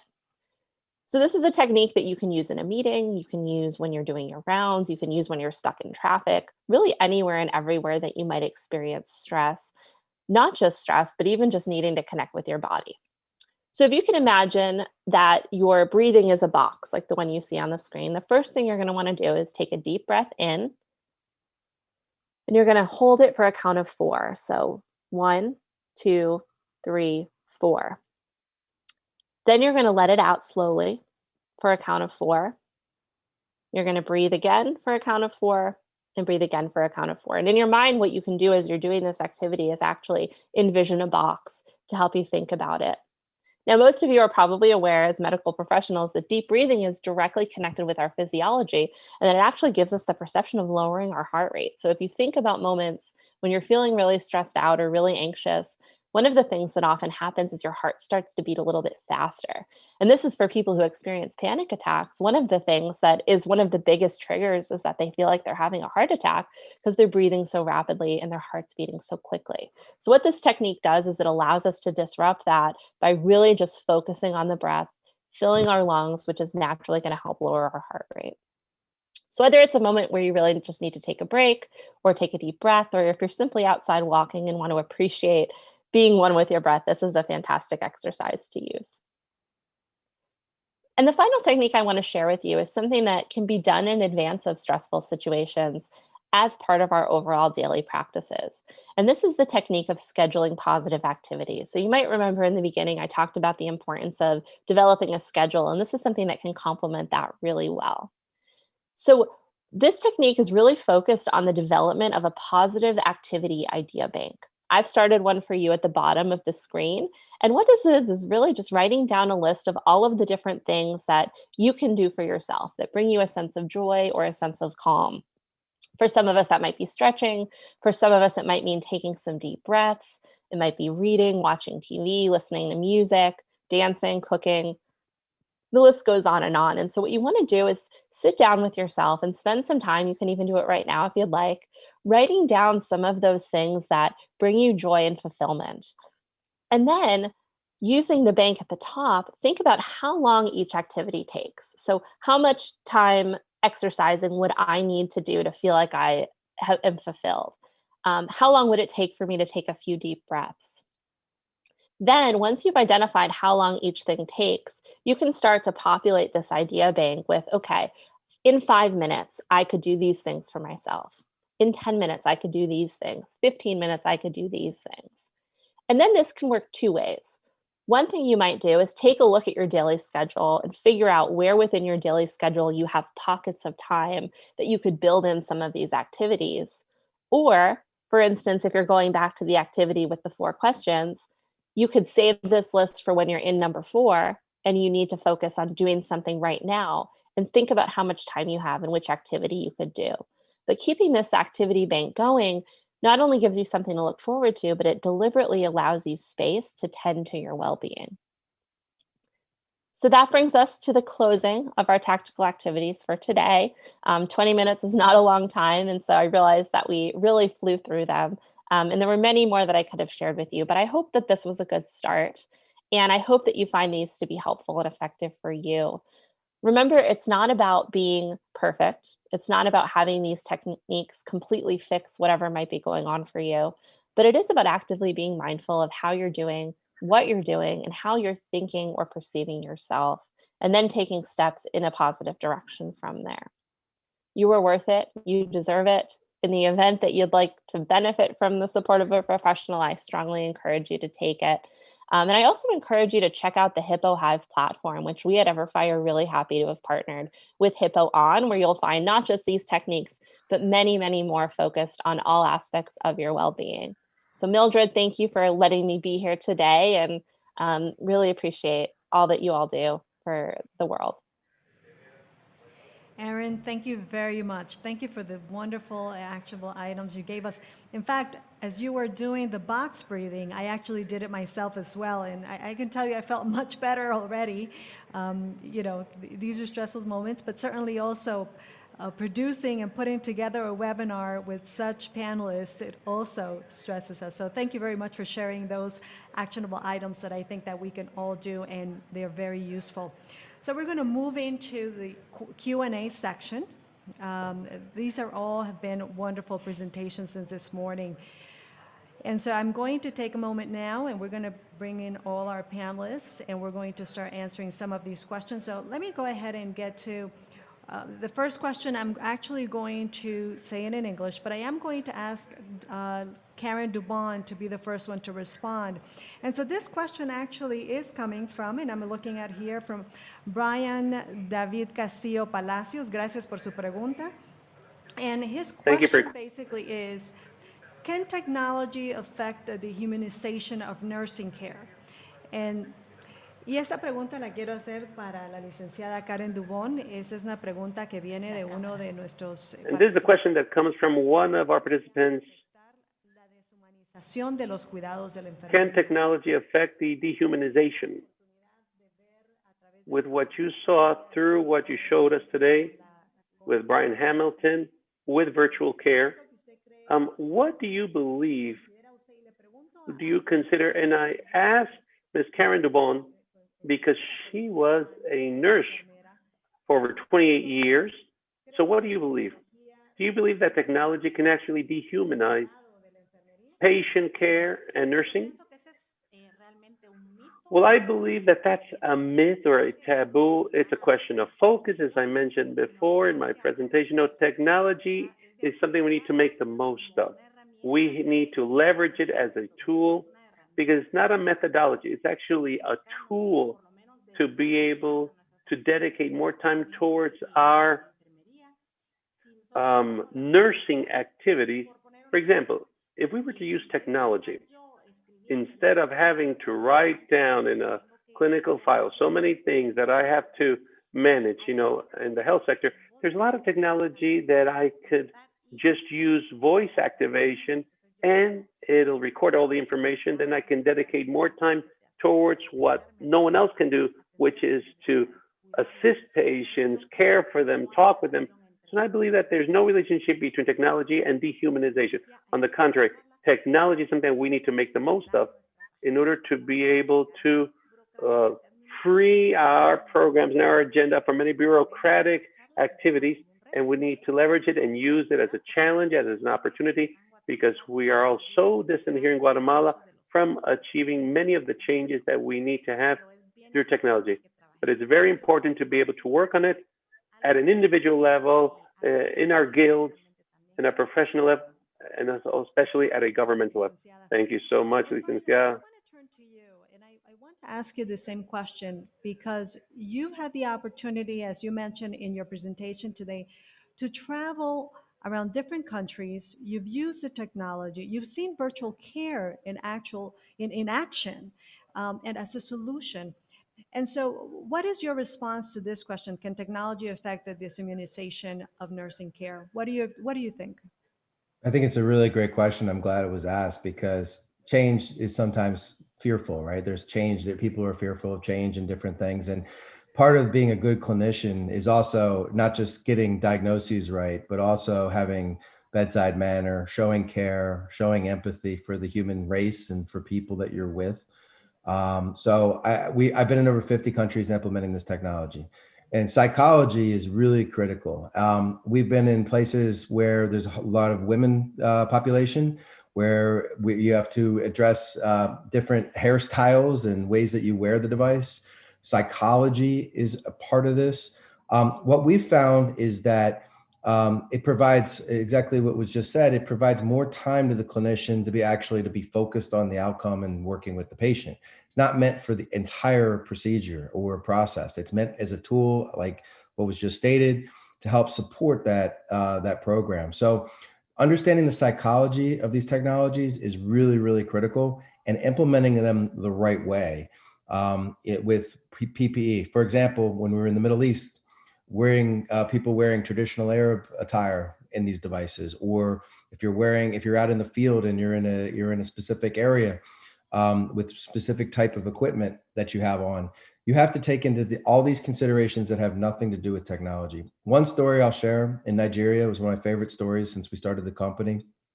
This woman was getting ready to go into surgery, and they were going to do proctoring with the surgery. And so she's literally on the gurney getting ready to go into surgery. And the doctor came around. I was with the doctor, and the doctor comes around and says to her, hey, we're gonna show you this technology real fast. He actually showed her the technology, and her response was, wow, that's amazing. Can I try it? So this woman's getting ready to go into surgery with a big smile on her face, because once you experience this, you have to experience it first person. So I think it's not made for all situations, and you have to take control of the psychology, and you have to remain human in medicine. And that question is very well thought out. I appreciate it very much. And of course, I hadn't thought about the fact that we do have to, as women, in nursing, there are a lot of women, care about how we look. So that's important as well. But absolutely what you mentioned in terms of culture, it is a cultural change. And it is something that we have to work with, particularly in our countries. So thank you for your answer. And the next question, I'd like to address it with both of our panelists, Dr. Ralph Piedmont and also Aaron. How to manage stress and fear when circumstances are as difficult as the current pandemic. This certainly, we know it's been a global issue. I'm sure this is not the first time you hear of these effects, and certainly how to manage that stress level. So I'd like to go with Dr. Ralph Piedmont to get your sense, your opinion on the question, and then I'd like to go to Erin, who I'm sure has worked through this, and that's the reason why she also has developed the actionable items as well. So Dr. Ralph Piedmont, what are your thoughts?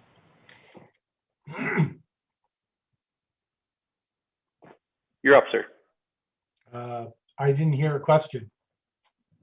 I'll go ahead and, so one of I can't hear. can you hear us? I don't hear Mildred. Okay. Perhaps if you can. Can you hear me, sir? Can you hear me? I can hear you, but I don't hear Mildred. A mí sí me. Okay.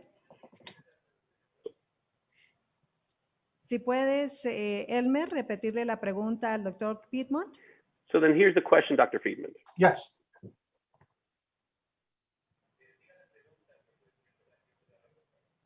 I don't hear anything now. I'm about to ask you the question. I'm asking you to repeat it. While we're going through this, let me go ahead and with Aaron, and then we're working through those audio issues with Dr. Piedmont. Okay, so they're just going to fix the other issues, and we're going to ask Aaron right now. Okay. Okay. For the stress factor that most of our health professionals have gone through, and the fear when circumstances are as difficult as the pandemic. Yeah, so I think that's a great question around how do we cope with stress in the midst of a pandemic and anxiety, and what are some tactics for doing that? I think it's important to acknowledge, and I'd love your thoughts on this too, Dr. Piedmont, the fact that stress can exist on a continuum. And so there are some times when we experience stress that it motivates us. It helps us do the things we have to do and get done.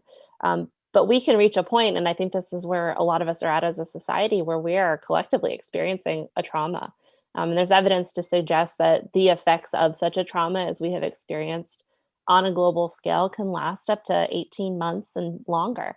So I think it's important that this is a question that is not just dependent on the individual, but the systems that we are a part of. I think this ties into another question that came up around resources that our workplaces have for nurses, right, around mental health and wellness.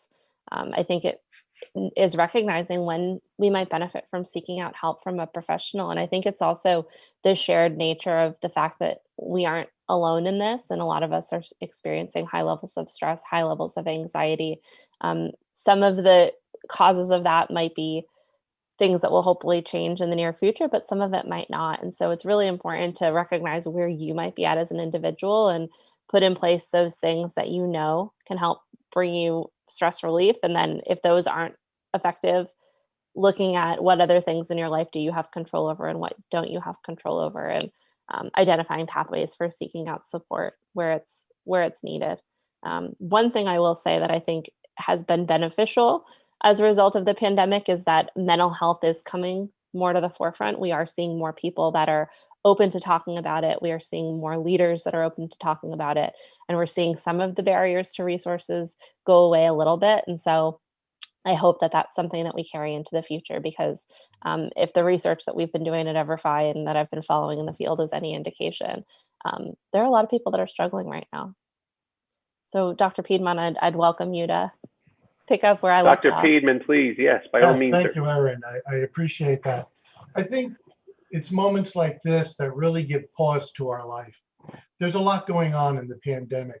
And the most important and more immediate things we need to do is to address the conflicts and stresses that we're experiencing.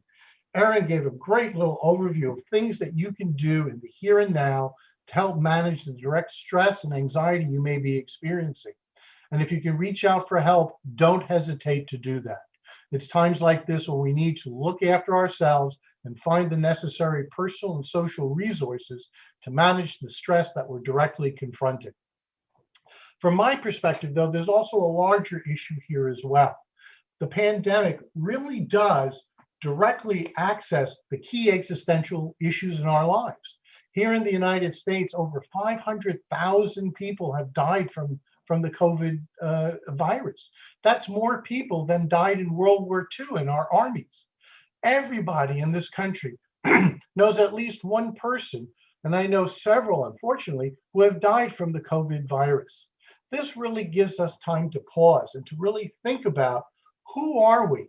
What is this? Again, infinitude speaks to the fact that we are mortal beings and can die at any time. There's a whole field in psychology called terror management, which is how we manage the idea that we are mortal creatures and may die. We have to take time. And the point of my talk is that we have to think about the big picture of our lives. We as individuals need to address these existential issues about our mortality, about the meanings that we've created in life. And COVID has certainly interrupted a lot of people's meaning plans. And we also need to consider our sense of worthiness as well. Is this something we brought on ourselves? Have I done something wrong? These are the issues that are the central part of our humanity, that a moment like this, the COVID virus, really gives us the opportunity to stop and directly deal with these issues. Because at the end of the day, what we need to do is that we need to create for ourselves that resilient lifestyle. As I gave in my definition of eudaimonia, eudaimonia doesn't protect us from pain. Having a resilient lifestyle isn't going to stop illness or tragedy or conflict from coming into our life.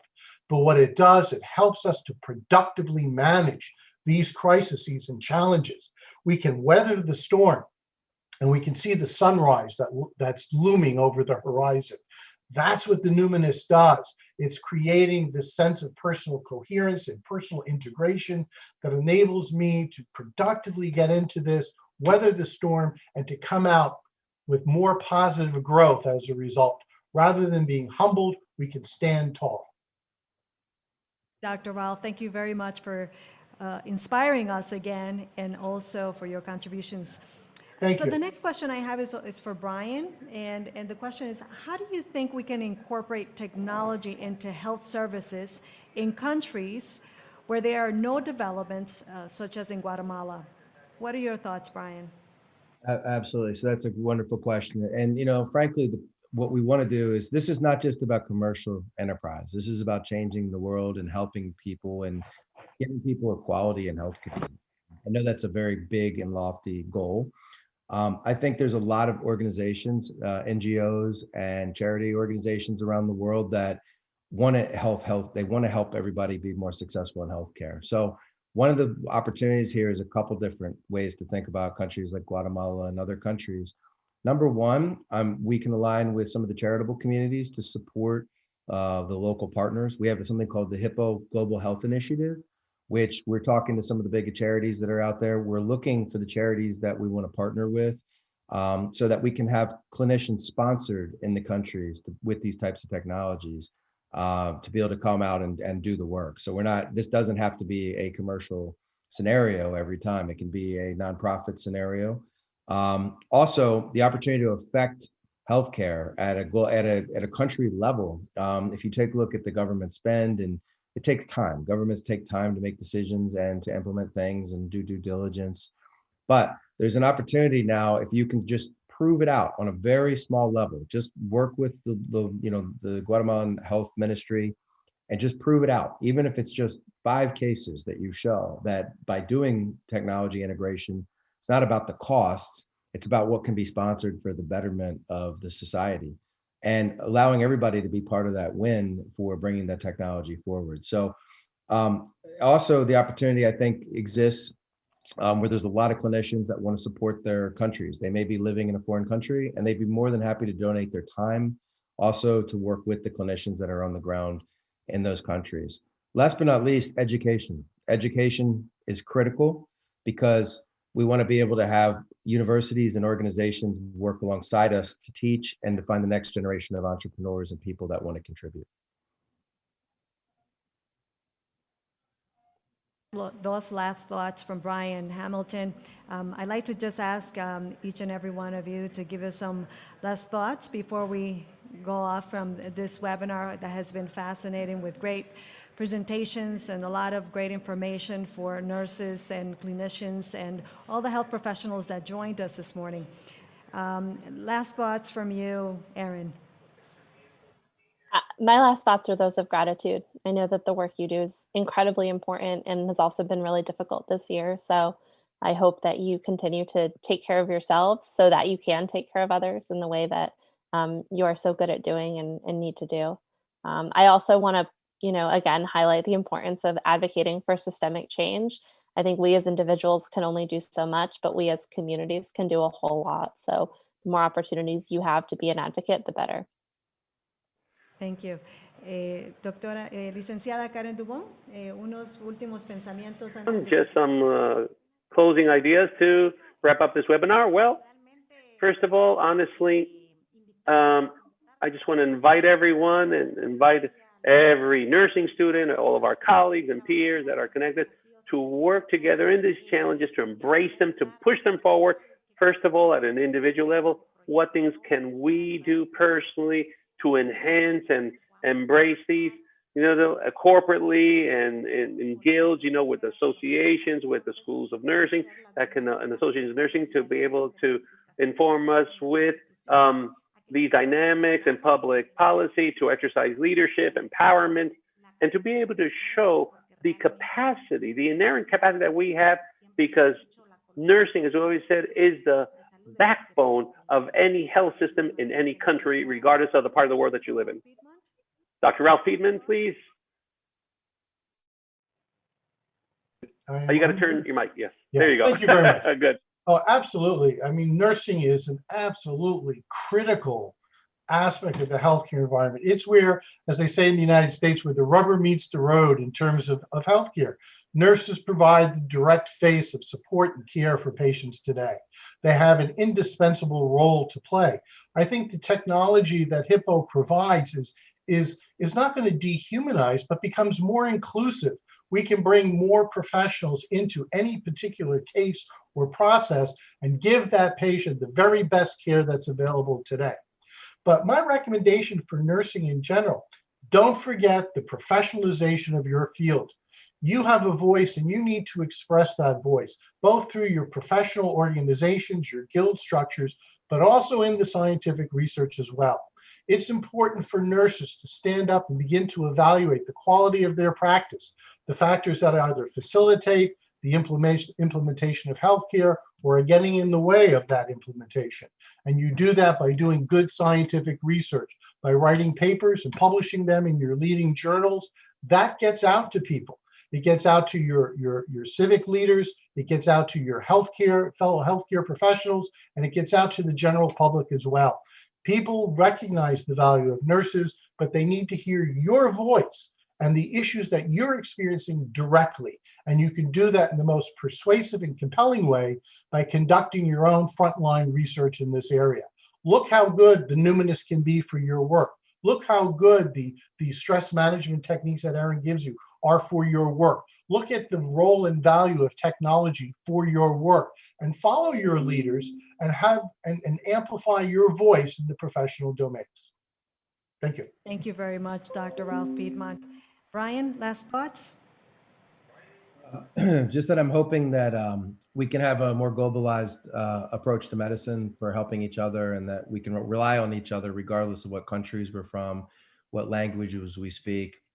and that we can have empathy and care for one another on a global basis. And I want to thank my distinguished panelists that are here today. Mental health, mental wellness, and mental health, and coming out of this pandemic, and better than when we started it is a must. Absolutely. And nursing, frankly, a thank you to all the nursing students and the people that are associated with nursing. You guys are the heroes. You really are. And we're honored to, if my kids are sick or I'm sick, we take it for granted that hopefully somebody's there to care for us. And you do the heavy lift every day. So your jobs are absolutely mission critical to the future betterment of the world. So thank you. We're honored to be here, and I hope to be visiting your countries and meeting many of you as we progress. And I hope that and expect that we're going to come out of this pandemic as a better human race and a more learned group of individuals. And we're going to do wonderful things to change healthcare for the better of societies. Thank you. Thank you, Brian. Y gracias a todos. Y así, Janice, felicidades. And Janice, congratulations. Just as they said, each and every one of the panelists said, our nurses, you are the real heroes in our nation. And now we just want to make the most to thank each and every one of our panelists for their time, their contributions to today's webinar, which we truly hope will be able to aid greater sustainability in the health sector by strengthening our health professionals to keep and maintain healthy nurses for healthy nations. On behalf of Hippo Hive in Spanish and the Edla Digital, who has also made this webinar possible, and on behalf of all of our collaborators and the National Nursing Council of Guatemala, Hippo Technologies Inc., Every, and the Center of Professional Studies, thank you everyone for your involvement and participation, and we hope to stay tuned to our social media and also to check our Hippo Hive website, and you can sign up and stay informed with lots of health and wellness information. We hope you have a wonderful day. Thank you, everyone. I was Mildred Espinosa, and until next time.